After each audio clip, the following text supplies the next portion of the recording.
Today, I'm going to read The Princess and the Goblin by George MacDonald. Chapter 1. Why the Princess Has a Story About Her. There once was a princess who, but Mr. Author, why do you always write about princesses? Because every little girl is a princess. You will make them vain if you tell them that. Not if they understand what I mean. Then what do you mean? What do you mean by a princess? The daughter of a king. Very well. Then every little girl is a princess, and there would be no need to say anything about it except that she is always in danger of forgetting her rank and behaving as if she had grown out of the mud. I have seen little princesses behave like the children of thieves and lying beggars, and that is why they need to be told that they are princesses. And that is why, when I tell you a story of this kind, I like to tell it about a princess. Then I can say better what I mean, because I can give her every beautiful thing I want her to have. Please go on. There once was a little princess whose father was a king over a great country full of mountains and valleys. His palace was built upon one of the mountains and was very grand and beautiful. The princess, whose name was Irene, was born there.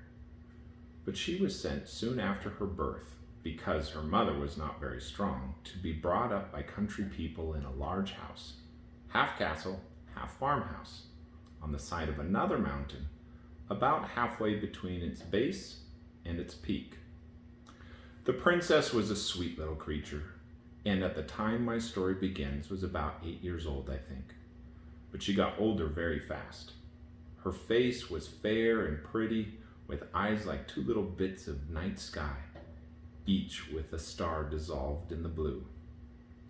Those eyes, you would have thought, must have known that they came from there. So often were they turned up in that direction.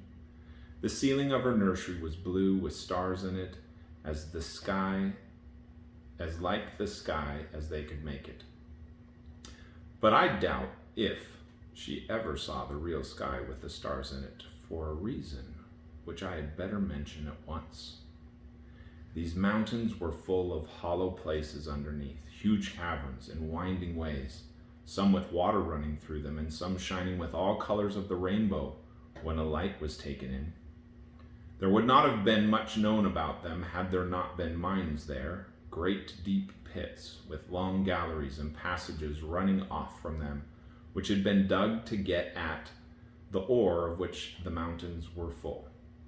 In the course of digging, the miners came upon many of these natural caverns. A few of them had far-off openings out on the side of a mountain or into a ravine. Now in these subterranean caverns lived a strange race of beings, called by some gnomes, some kobolds, by some goblins. There was a legend current in the country that at one time they lived above ground and were very like other people, but for some reason or another, concerning which there were different legendary theories, the king had laid what he thought too severe taxes upon them, or had required observances of them that they did not like, or had begun to treat them with more severity in some way or other, and imposed stricter laws, and the consequence was that they had all disappeared from the face of the country. According to the legend, however, instead of going to some other country, they had all taken refuge in the subterranean caverns, whence they never came out of but at night, and then seldom showed themselves in any numbers, and never too many people at once. It was only in the least frequented and most difficult parts of the mountain that they were said to gather even at night in the open air. Those who had caught sight of any of them said that they had greatly altered in the course of generations, and no wonder, seeing they lived away from the sun in cold and wet and dark places. They were now not ordinarily ugly, but either absolutely hideous or ludicrously grotesque, both in face and form. There was no invention, They said, of the most lawless imagination expressed by pen or pencil that could surpass the extravagance of their appearance. And as they grew misshapen in body, they had grown in knowledge and cleverness, and now were able to do things no mortal could see the possibility of. But as they grew in cunning, they grew in mischief, and their great delight was in every way they could think of to annoy the people who lived in the open air story above them. They had enough of affection left for each other to preserve them from being absolutely cruel for cruelty's sake to those that came in their way. But still, they so heartily cherished the ancestral grudge against those who occupied their former possession, and especially against the descendants of the king who had caused their expulsion, that they sought every opportunity of tormenting them in ways that were as odd as their inventors. And although dwarfed and misshapen, they had strength equal to their cunning. In the process of time, they had got a king and a government of their own, whose chief business, beyond their own simple affairs, was to devise trouble for their neighbors. It will now be pretty evident why the little princess had never seen the sky at night. They were much too afraid of the goblins to let her out of the house then, even in company with ever so many attendants, and had good reason, as we shall see by and by. Chapter 2. The Princess Loses Herself. I have said the Princess Irene was about 8 years old when my story begins. This is how it begins. One very wet day, when the mountain was covered with mist, which was constantly gathering itself together into raindrops and pouring down on the roofs of the great old house, whence it fell in a fringe of water from the eaves all around about it, the princess could not, of course, go out. She got very tired, so tired that even her toys could no longer amuse her. You would wonder at that if I had time to describe to you one half of the toys she had. But then you wouldn't have the toys themselves, and that makes all the difference. You can't get tired of a thing before you have it. It was a picture, though, worth seeing. The princess sitting in the nursery with the sky ceiling over her head, at a great table covered with her toys. If the artist would like to draw this, I should advise him not to meddle with the toys. I am afraid of attempting to describe them, and I think he had better not try to draw them. He had better not. He can do 1,000 things I can't, but I don't think he could draw those toys. No man could better make the princess herself than he could, though, leaning with her back bowed into the back of the chair, her head hanging down, and her hands in her lap, very miserable, as she would say herself, not even knowing what she would like, except to go out and get very wet, catch a particularly nice cold, and have to go to bed and take gruel. The next moment, after you see her sitting there, her nurse goes out of the room. Even that is a change, and the princess woke up a little bit and looks about her. Then she stumbles off her chair and runs out of the door. Not the same door the nurse went out of, but one which opened at the foot of a very curious old stair of worm-eaten oak, which looked as if never had anyone had set a foot upon it. She had once before been up 6 steps, and that was sufficient reason in such a day for trying to find out what was up at the top of it. Up and up she ran, such a long way it seemed to her, until she came to the top of the 3rd flight. There she found the landing that was at the end of a long passage. Into this she ran.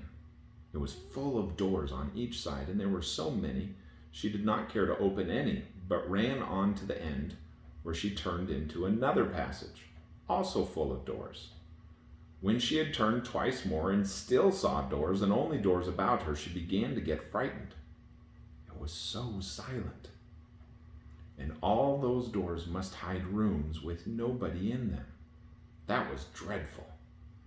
Also, the rain had made a great trampling noise on the roof.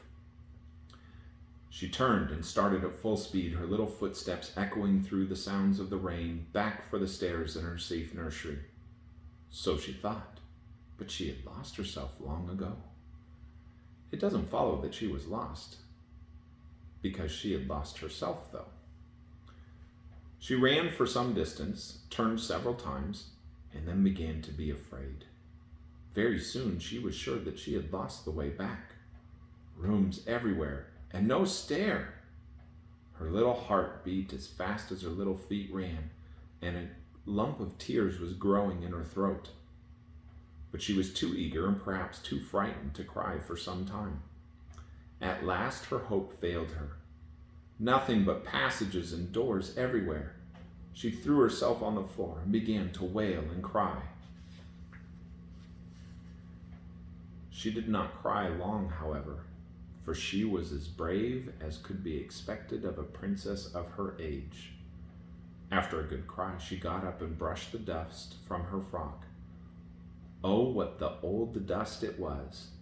Then she wiped her eyes with her hands, for princesses don't always have their handkerchiefs in their pockets anymore than some other little girls I know of.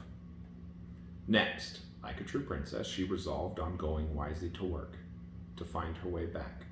She would walk through the passages and look in every direction for the stair. This she did, but without success.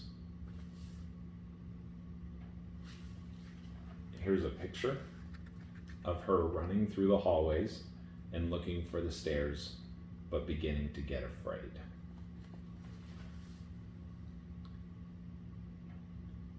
She went over the same ground again and again without knowing it, for the passages and the doors were all alike. At last, in a corner through a half-open door, she did see a stair. But alas, it went the wrong way. Instead of going down, it went up. Frightened as she was, however, she could not help wishing to see where yet further the stair could lead. It was very narrow, and so steep she went up like a four-legged creature on her hands and feet. Chapter 3. The Princess, and we shall see who. When she came to the top, she found herself in a little square with 3 doors, 2 opposite each other and 1 opposite the top of the stair.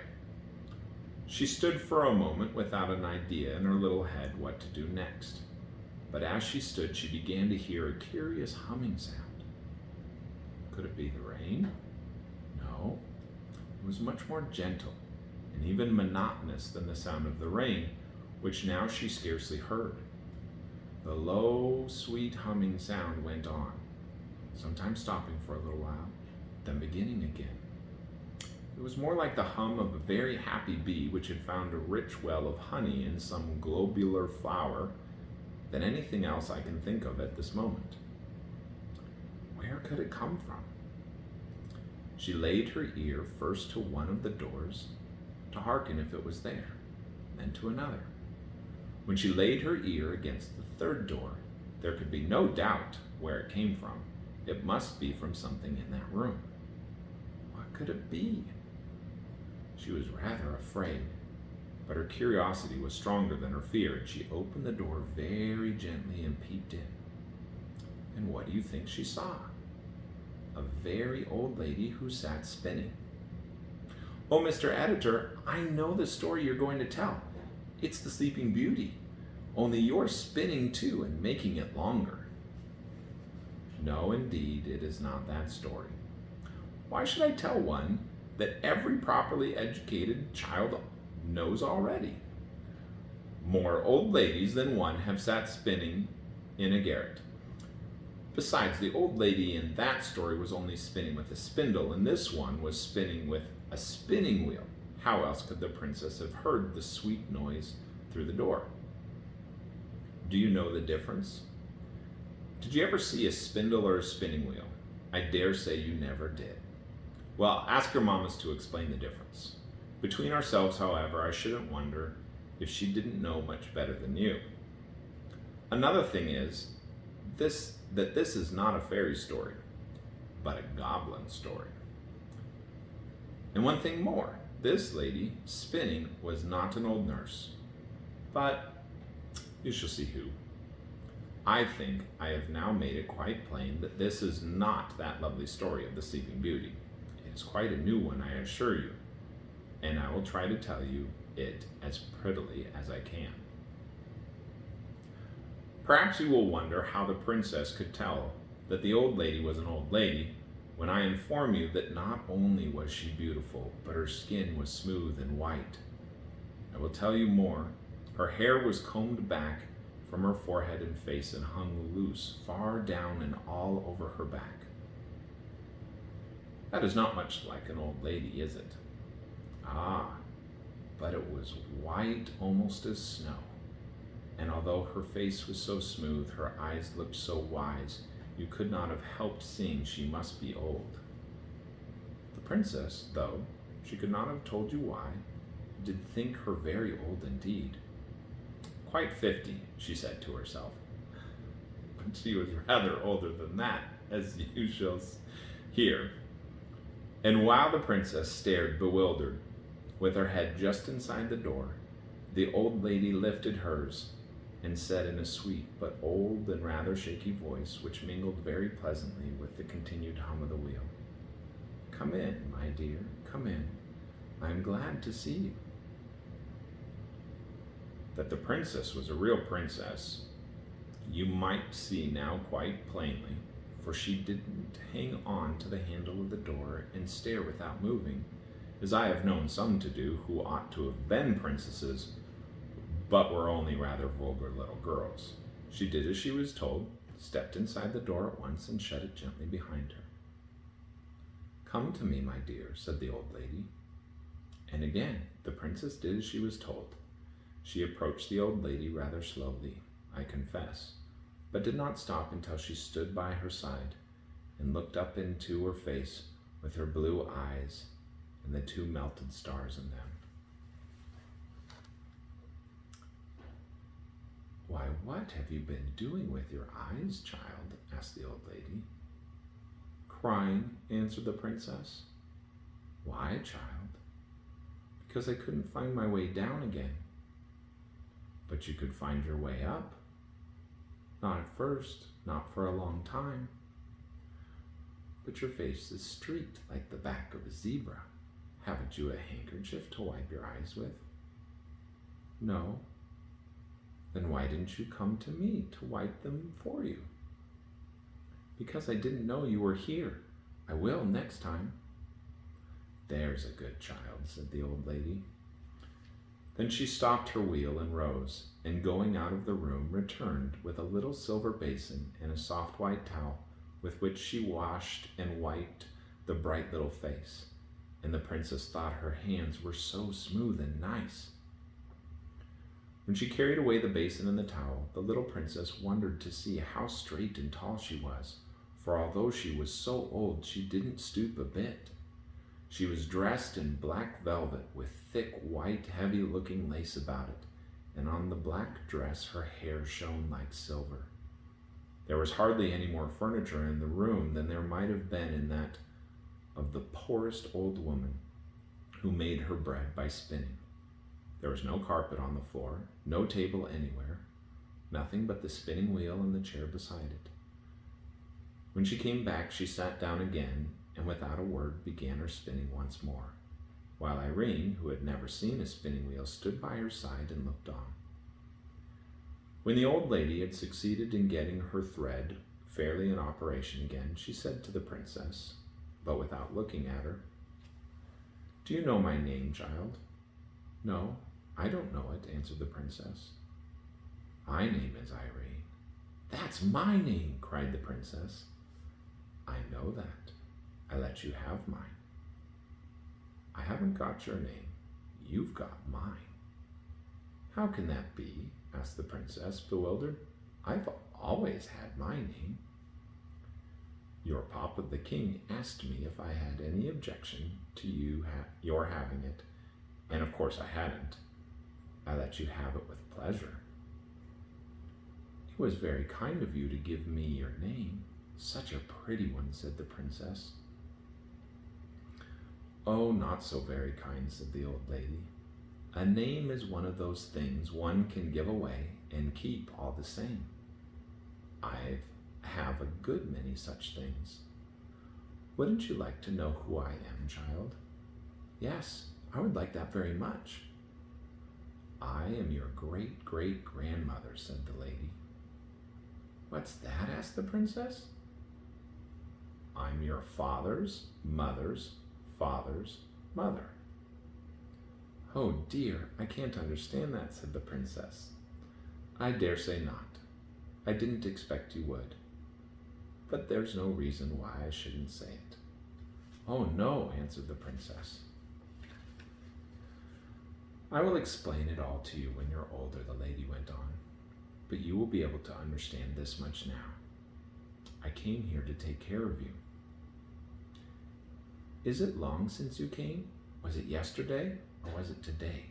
Because it was so wet that I couldn't get out. I've been here since you came yourself. What a long time, said the princess. I don't remember it all. No, I suppose not. But I never saw you before. No, but you shall see me again. Do you live in this room always? I don't sleep in it. I sleep on the opposite side of the landing. I sit here most of the day. I shouldn't like it. My nursery is much prettier. You must be a queen too, if you are my great big grandmother. Yes, I am a queen. Where's your crown then? In my bedroom. I should like to see it. And you shall some day, not today. I wonder why Nursey never told me. Nursey doesn't know. She never saw me. But somebody knows you are in the house. No, nobody. How do you get your dinner then? I keep poultry of a sort. Where do you keep them?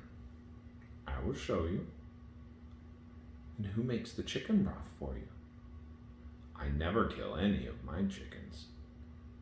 Then I can't understand. What did you have for breakfast this morning? Oh, I had bread and milk and an egg. I dare say, you eat their eggs. Yes, that's it. I eat their eggs.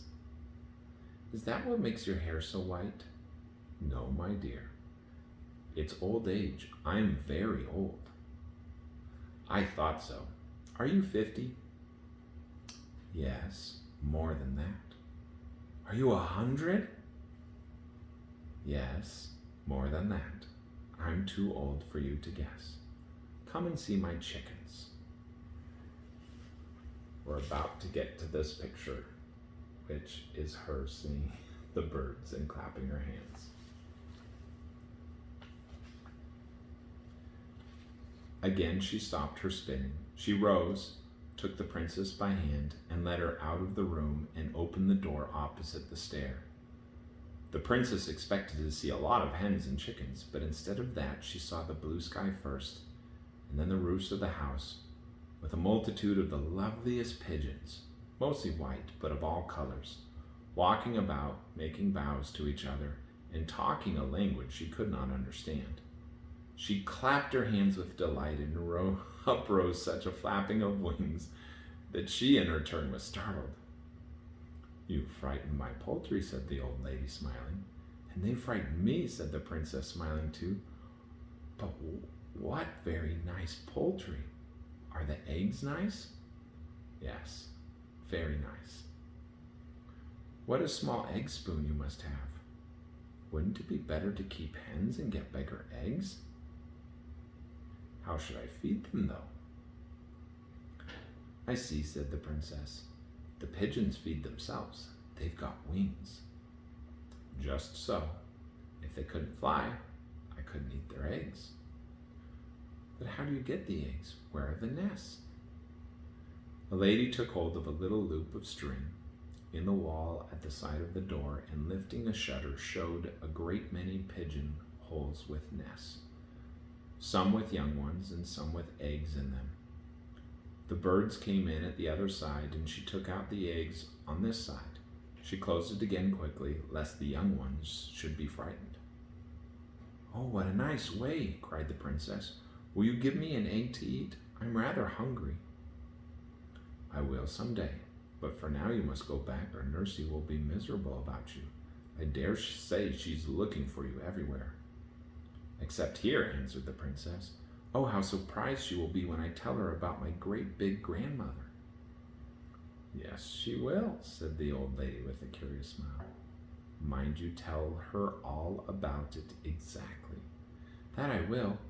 Please, will you take me back to her?" "I can't go all the way, but I will take you to the top of the stair, and then you must run down quite fast into your own room." The little princess put her hand in the old lady's, who, looking this way and that, brought her to the top of the first stair, thence to the bottom of the second, and did not leave her till she saw her halfway down the third. When she heard the cry of her Nursey's pleasure at finding her, she turned and walked up the stairs again, very fast indeed, for a very great grandmother, and sat down to her spinning with another strange smile on her sweet old face. About this spinning of hers I will tell you more next time.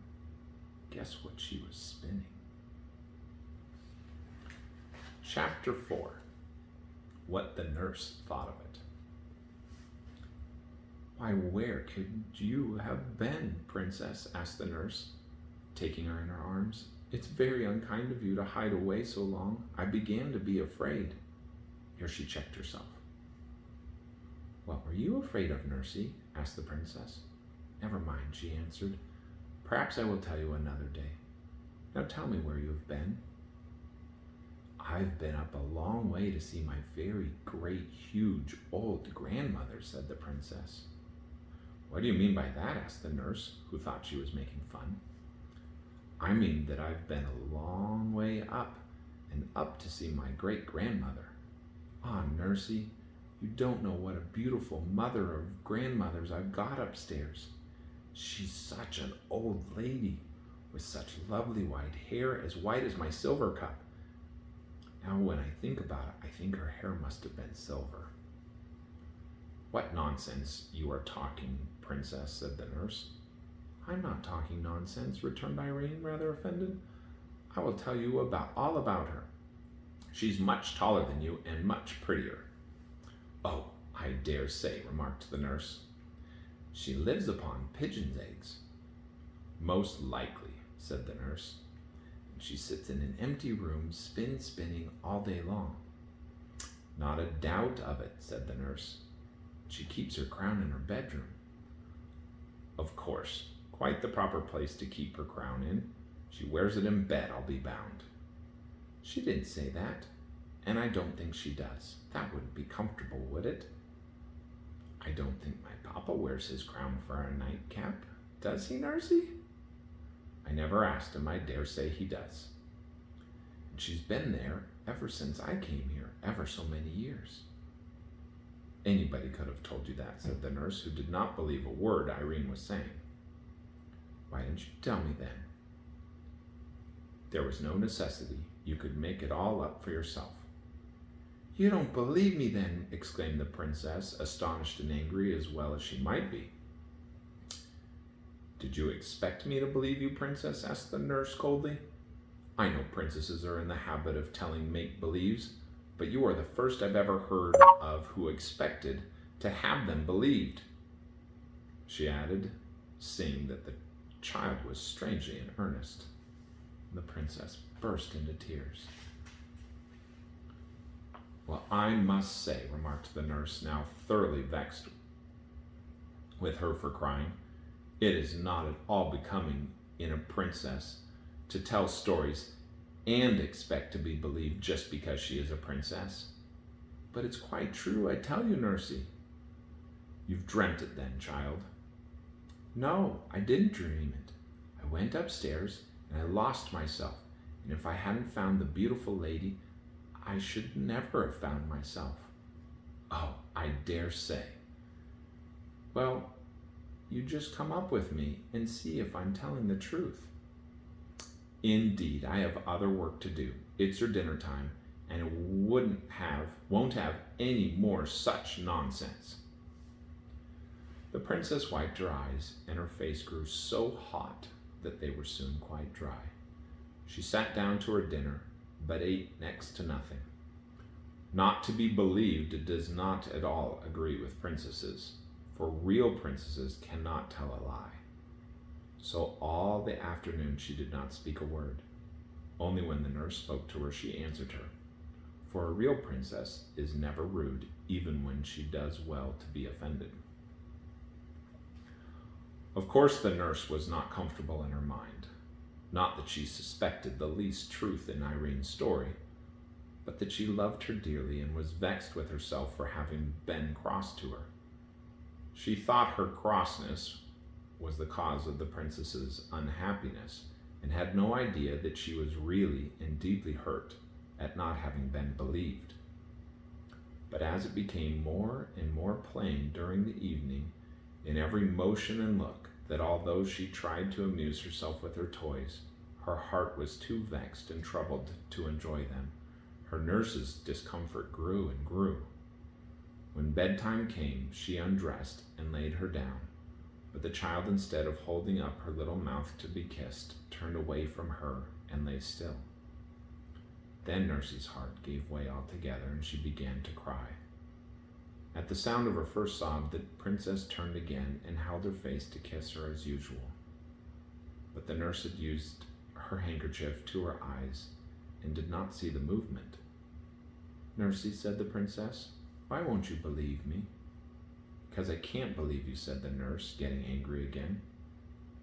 "Ah, then you can't help it," said Irene, "and I will not be vexed with you any more. I will give you a kiss and go to sleep." "You little angel," cried the nurse, and caught her out of the bed and walked about the room with her in her arms, kissing and hugging her. "You will let me take you to see my dear old great big grandmother, won't you?" said the princess as she laid her down again. "And you won't say I'm ugly anymore, will you, princess?" "Nursey, I never said you were ugly. What can you mean?" "Well, if you didn't say it, you meant it." "Indeed, I never did." "You said I wasn't so pretty as that." "As my beautiful grandmother?" "Yes, I did say that, and I say it again, for it's quite true." "Then I do think you are unkind," said the nurse, and put her handkerchief to her eyes again. "Nursey, dear, everybody can't be as beautiful as every other body, you know. You are very nice looking. But if you had been as beautiful as my grandmother—" "Bother your great-grandmother," said the nurse. "Nurse, that's very rude. You are not fit to be spoken to. Tell you can behave better." The princess turned away once more, and again the nurse was ashamed of herself. "I'm sure I beg your pardon, princess," she said, though still in an offended tone. But the princess let the tone pass and heeded only the words. "You won't say it again, I'm sure," she answered, once more turning toward the nurse. "I was only going to say that if you had been twice as nice looking as you are, some king or other would have married you, and then what would have become of me?" "You're an angel," repeated the nurse again, embracing her. "Now," insisted Irene, "you will come and see my grandmother, won't you?" "I will go with you anywhere you like, my cherub," she answered, and in 2 minutes the weary little princess was fast asleep. Chapter 5. The Princess Lets Well Alone. When she woke the next morning, the first thing she heard was the rain still falling. Indeed, this day was so like the last that it would have been difficult to tell where was the use of it. The first thing she thought of, however, was not the rain, but the lady in the tower, and the first question that occupied her thoughts was whether she should not ask the nurse to fulfill her promise this very morning and go with her to find her grandmother as soon as she had had her breakfast. But she came to the conclusion that perhaps the lady would not be pleased if she took anyone to see her without first asking leave, especially as it was pretty evident, seeing she lived on pigeons' eggs and cooked them herself, that she did not want the household to know that she was there. So the princess resolved to take the first opportunity of running up alone and asking whether she might bring the nurse. She believed the fact that she could not otherwise convince her that she was telling the truth would have much weight with her grandmother. The princess and her nurse were the best of friends. All dressing time, and the princess in consequence ate an enormous little breakfast. I wonder, Ludi, that was her pet name for her nurse, what pigeons' eggs taste like, she said as she was eating her egg. Not quite a common one, for they always picked out the pinky ones for her. We'll get you a pigeon's egg, and you shall judge for yourself, said the nurse. Oh, no, returned Irene, suddenly reflecting that they might disturb the old lady in getting it, and that even if they did not, she would have one less in consequence. What a strange creature you are, said the nurse, first to want a thing and then to refuse it. But she did not say it crossly, and the princess never minded any remarks that were not unfriendly. Well, you see, Ludi, there are reasons, she returned, and said no more, for she did not want to bring up the subject of their former strife, lest the nurse should offer to go before she had had her grandmother's permission to bring her. Of course, she could refuse to take her, but then she would believe her less than ever. Now the nurse, as she said to herself afterward, could not have been every moment in the room, and as never before yesterday had the princess given her the smallest reason for anxiety, it had not yet come into her head to watch her more closely. So she soon gave her a chance, and at the very first that offered, Irene was off and up the stairs again. This day's adventure, however, did not turn out like yesterday's, although it began like it. And indeed today is very seldom like yesterday, if people would note the differences, even when it rains. The princess ran through passage after passage and could not find the stair of the tower. My own suspicion is that she had not gone up high enough and was searching on the second instead of the third floor. When she turned to go back, she failed equally in her search after the stair. She was lost once more. Something made it even worse to bear this time, and it was no wonder that she cried again. Suddenly, it occurred to her that it was after having cried before that she found her grandmother's stair. She got up at once, wiped her eyes, and started upon a fresh quest. This time, although she did not find what she hoped for, she found what was next best. She did not come on a stair that went up. She came upon one that went down. It was evidently not the stair she had come up, yet it was a good deal better than none. So down she went, and was singing merrily before she reached the bottom. There, to her surprise, she found herself in the kitchen.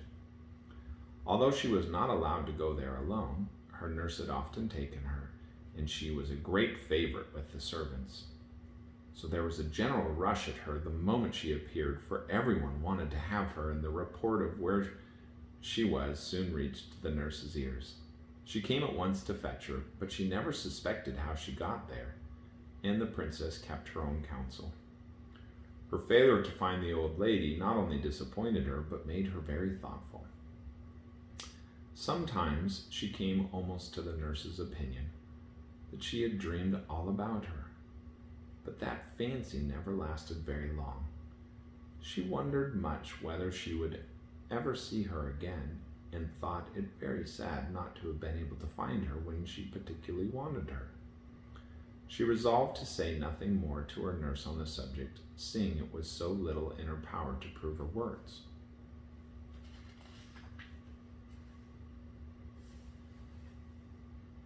Chapter 6. The Little Miner. The next day, the gray clouds still hung over the mountain, and the rain poured like water from a full sponge. The princess was very fond of being out of doors, and she nearly cried when she saw that the weather was no better. But the mist was not of a dark, dingy gray. There was a light in it, and as the hours went on, it grew brighter and brighter until it was almost too brilliant to look at, and late in the afternoon, the sun broke out so gloriously that Irene clapped her hands, crying, "See, Ludi, the sun has had his face washed. Look how bright he is.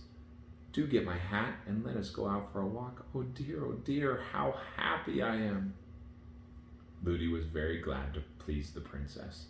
She got her hat and cloak, and they set out together for a walk up the mountain. For the road was so hard and steep that the water could not rest upon it, and it was always dry enough for walking a few minutes after the rain ceased. The clouds were rolling away in broken pieces, like great over-woolly sheep, whose wool the sun had bleached until it was almost too white for the eyes to bear. Between them, the sky shone with a deeper and purer blue because of the rain. The trees on the roadside were all hung over with drops, which sparkled in the sun like jewels. The only things that were no brighter for the rain were the brooks that ran down the mountain. They had changed from the clearness of crystal to muddy brown, but what they lost in color they gained in sound, or at least in noise, for a brook when it is swollen is not so musical as before. But Irene was in raptures with the great brown streams tumbling down everywhere, and Ludi shared in her delight, for she too had been confined to the house for 3 days.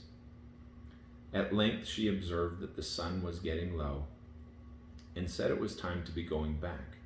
She made the remark again and again, but every time the princess begged her just to go on a little further and a little farther, reminding her that it was much easier to go downhill, and saying that when they did turn, they would be at home in a moment.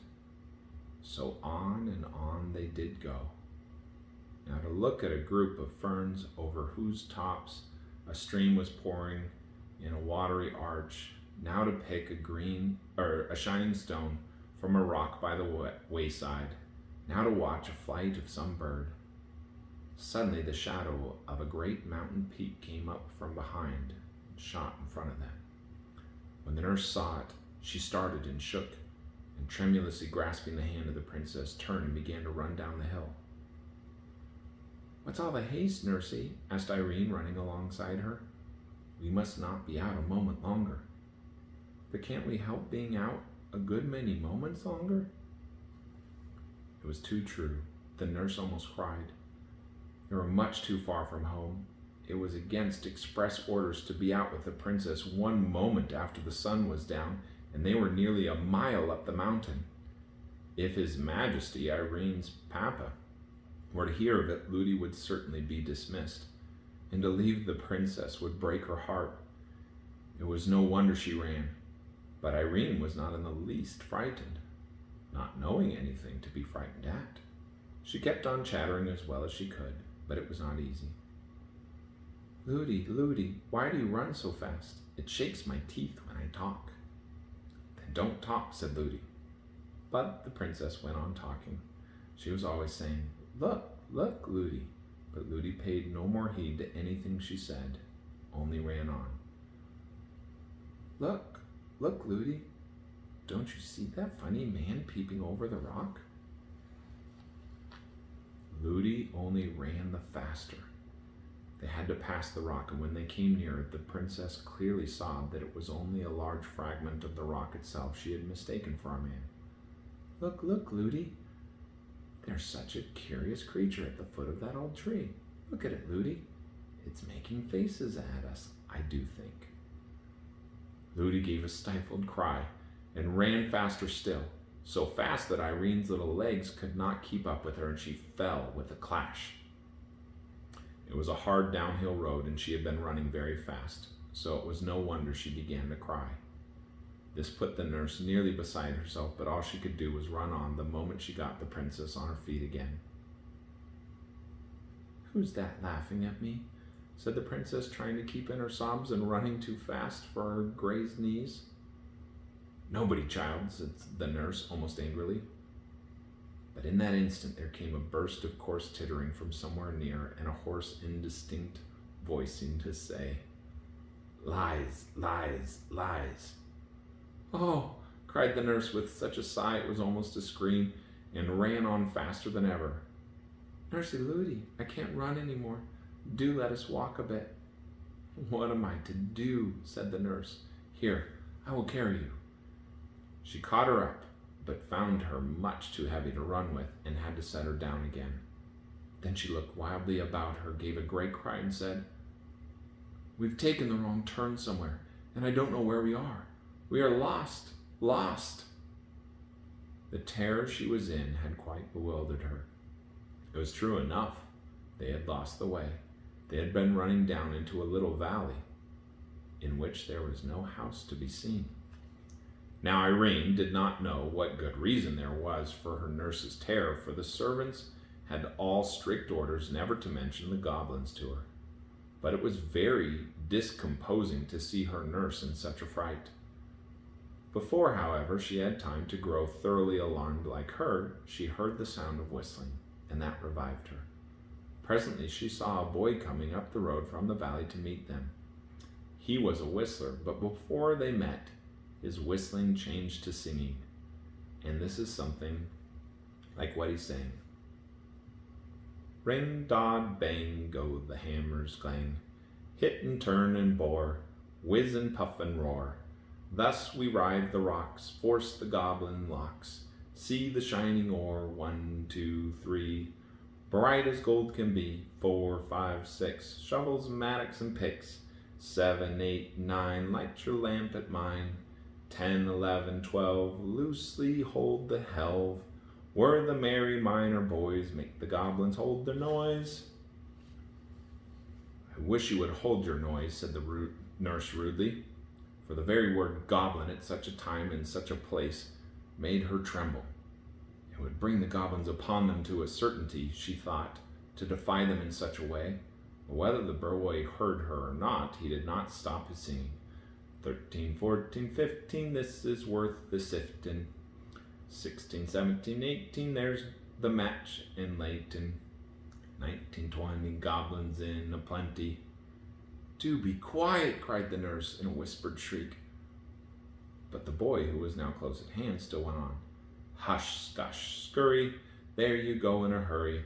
Gobble, gobble, goblin, there you go a-wobblin'. Hobble, hobble, hobblin'. Gobble, cobble, goblin, hob, bob, goblin." "Huh! There," said the boy as he stood opposite them. "There, that'll do it for them. They can't bear singing, and they can't stand that song. They can't sing for themselves, for they have no more voice than a crow, and they don't like other people to sing." The boy was dressed in miner's dress and a curious cap on his head. He was a very nice-looking boy, with eyes as dark as the mines in which he worked, and as sparkling as the crystals in their rocks. He was about 12 years old. His face was almost too pale for beauty, which came of his being so little in the open air in the sunlight, for even vegetables grown in the dark are white. But he looked happy, merry indeed, perhaps at the thought of having routed the goblins, and his bearing as he stood before them had nothing clownish or rude about it. "I saw them," he went on, "as I came up, and I'm very glad I did. I knew they were after somebody, but I couldn't see who it was. They won't touch you so long as I'm with you." "Why, who are you?" asked the nurse, offended at the freedom with which he spoke to them. "I'm Peter's son." "Who's Peter?" "Peter the miner." "I don't know him." "I'm his son, though." "And why should the goblins mind you, pray?" "Because I don't mind them. I'm used to them." "What difference does that make?" "If you're not afraid of them, they're afraid of you. I'm not afraid of them. That's all. But it's all that's wanted up here, that is. It's a different thing down there. You won't always mind that song, even down there. And if anyone sings it, they stand grinning at him awfully. And if he gets frightened and misses a word or says the wrong one, don't they give it to him." "What do they do to him?" asked Irene with a trembling voice. Don't go frightening the princess, said the nurse. The princess, repeated the little miner, taking off his curious cap. I beg your pardon, but you oughtn't to be out so late. Everybody knows that's against the law. Yes, indeed it is, said the nurse, beginning to cry again, and I shall have to suffer for it. What does it matter, said the boy. It must be your fault. It is the princess who will suffer for it. I hope they didn't hear you call her the princess. If they did, they're sure to know her again. They're awfully sharp. Ludi, Ludi, cried the princess, take me home.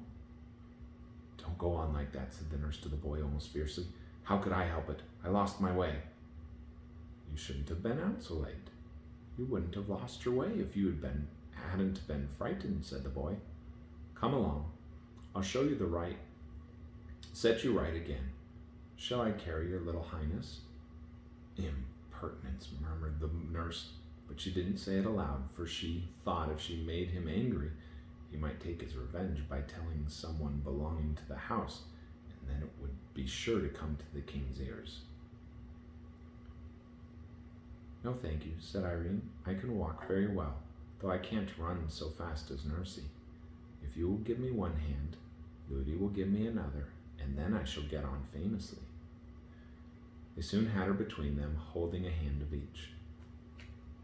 Now let's run, said the nurse. No, no, said the little miner. That's the worst thing you can do. If you hadn't run before, you wouldn't have lost your way. And if you run now, they will be after you in a moment. I don't want to run, said Irene. You don't think of me, said the nurse. Yes, I do, Ludi. The boy says they won't touch us if we don't run. Yes, but if they know at the house that I've kept you out so late, I shall be turned away, and it would break my heart. Turned away, Ludi? Who would turn you away? Your papa, child. But I'll tell him it was all my fault, and you know it was, Ludi. He won't mind that, I'm sure he won't. Then I'll cry and go down on my knees to him and beg him not to take away my dear Ludi. The nurse was comforted at this and said no more. They went on, walking pretty fast, but taking care not to run a step. I want to talk to you, said Irene to the little miner, but it's so awkward. I don't know your name. My name's Curdy, little princess. What a funny name, Curdy. What more? Curdy Peterson. What's your name, please? Irene. What more? I don't know what more. What more is my name, Ludi? Princesses haven't got more than one name. They don't want it. Oh, then Curdy, you must call me just Irene, and no more. No, indeed, said the nurse indignantly. He shall do no such thing. What shall he call me then, Ludi? Your Royal Highness. My Royal Highness? What's that? No, no, Ludi, I will not be called names. I don't like them.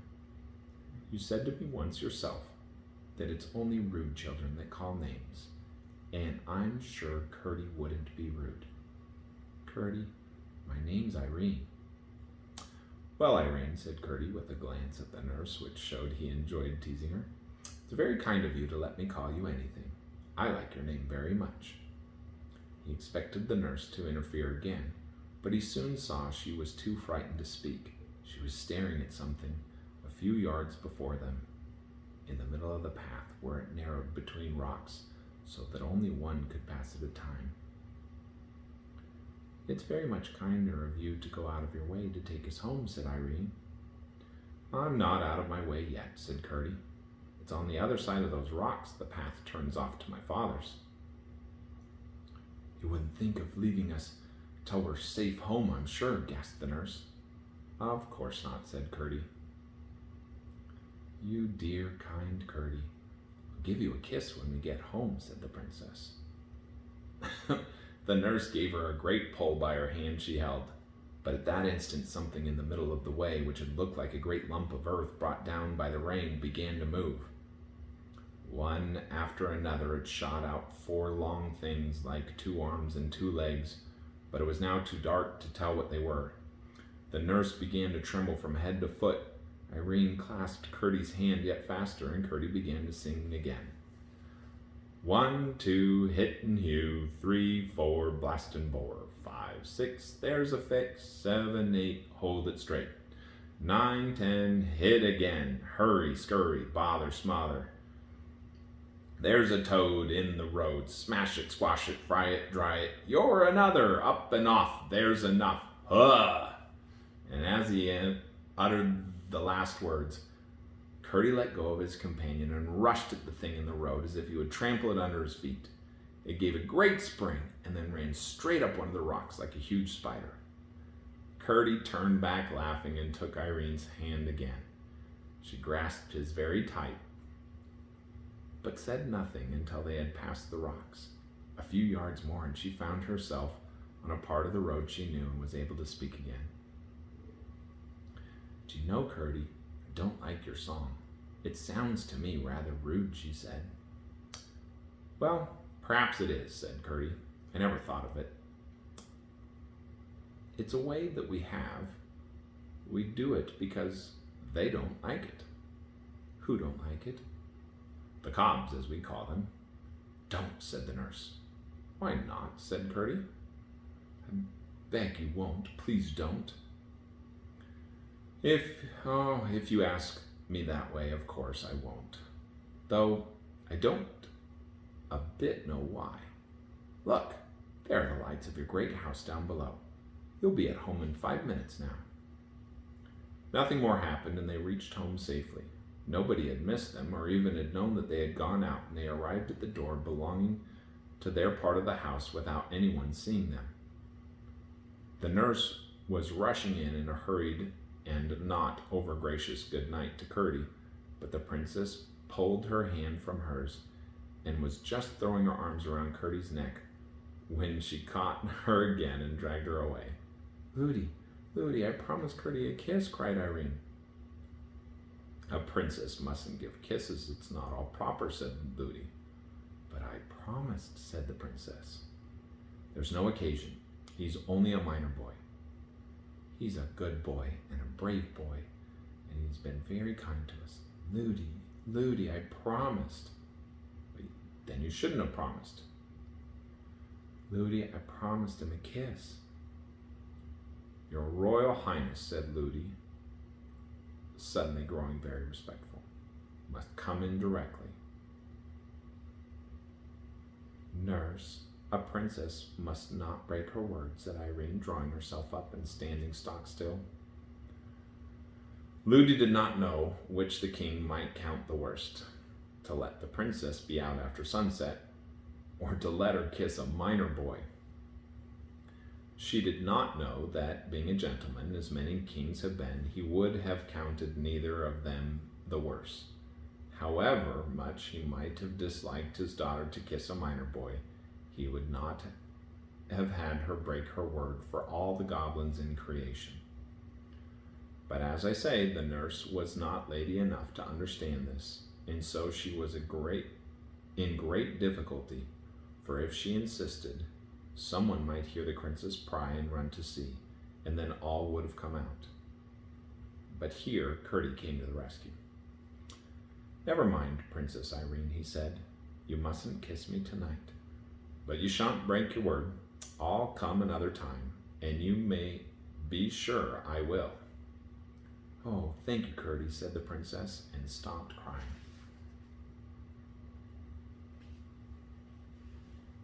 And there they are at the door, as Curdy says that he'll be back.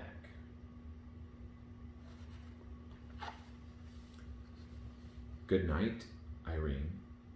Good night, Ludi, said Curdy, and turned and was out of sight in a moment. I should like to see him, muttered the